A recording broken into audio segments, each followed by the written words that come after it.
Paris Saint-Germain-Dortmund, 2-0, Mbappé et Paris réussissent leur entrée. Après une première période stérile, le Paris Saint-Germain a élevé le niveau pour ensuite se défaire logiquement de Dortmund, 2-0. Kylian Mbappé a montré la voie à suivre. On ne sait pas si le Paris Saint-Germain va réussir à aller chercher le trophée qui lui manque tant cette saison. Mais, au moins, l'équipe de la capitale s'y est bien prise d'entrer dans cette épreuve, envoyant ainsi un message à toute la concurrence. Dans son fief du Parc, elle a pris la mesure de Dortmund sans forcer son talent mais avec de la maîtrise et sans jamais vraiment trembler derrière. Paris n'a jamais paniqué. Tout au long de cette partie, les Parisiens n'ont concédé qu'une seule occasion dangereuse. À la 15e minute, ils ont laissé le Néerlandais Malen échapper dans leur dos et il a fallu toute la vigilance de Gianluigi Donnarumma pour éviter derrière au tableau d'affichage. Une vraie alerte, mais il n'y en a pas eu d'autre.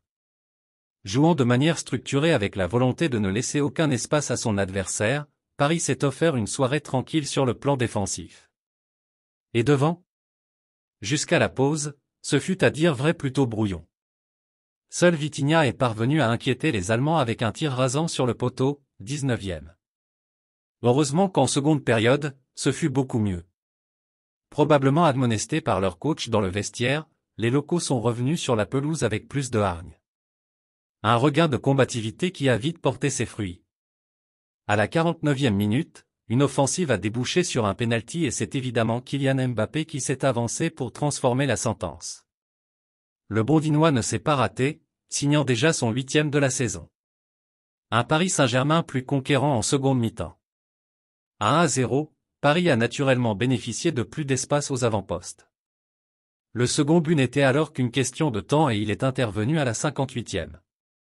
Sur l'une de ses montées, Achraf Hakimi signait un brillant 1-2 avec Vitinha avant de conclure avec beaucoup de sang-froid devant les buts adverses. Une réalisation sublime dans sa conception et qui, assurément, a dû plaire à Luis Enrique. Le coach espagnol a en revanche dû apprécier un peu moins la dernière demi-heure moins rythmée de ses troupes. Même s'il y a eu une opportunité de 3-0, non convertie par Mbappé à la 90e, Paris a clairement levé le pied vers la fin. Mais ce fut sans conséquence. Et puis, n'est-ce pas aussi la particularité des grands clubs que de savoir se ménager lorsque le score paraît acquis ?